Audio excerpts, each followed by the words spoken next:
রাতের বেলা যদি কেউ নখ কাটে তখন আমরা টান দিয়ে তার হাত থেকে নীল কাটা নিয়ে যাই।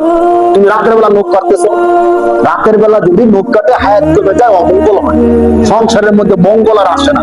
রাতের বেলা কি কাটলে, নখ কাটলে, ঘর ঝাড়ু দিলে, এরপরে যে পানি আছে আমাদের জুটা পানি, এই জুটা পানিগুলো বাইরে ফেললে ঘরের মধ্যে অমঙ্গল হয়। রাতের বেলা পানি ফেললে কার উপর না কার উপর পড়ছে এটা জানা যায় না, দিনের বেলা ফালানো ভালো উচিত।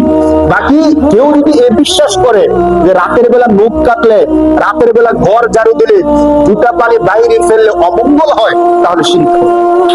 এই বিশ্বাস নিয়ে ফলানো যাবে না। তাহলে আমরা এই বিষয়গুলো আমাদের পরিবার সহ সবাইকে সচেতন করব। অনেকে জিনিসটা মনে করে যে রাতের বেলা জুতা পানি বাইরে ফেলা যায় না, ফেললে অমঙ্গল হয় অথবা বড় ধরনের বিরাট ধরনের একটা ক্ষতি হয়ে যায়। না, বিরাট ধরনের ক্ষতি করলে কে করতে পারে? আল্লাহ। যদি উপকার কেউ করতে চায়, কে করতে পারে? আল্লাহ। আল্লাহকে ছাড়া কেউ কোনো কিছু করতে পারে না। হাদিসের মধ্যে স্পষ্ট এই কথা বার্তা দেওয়া আছে।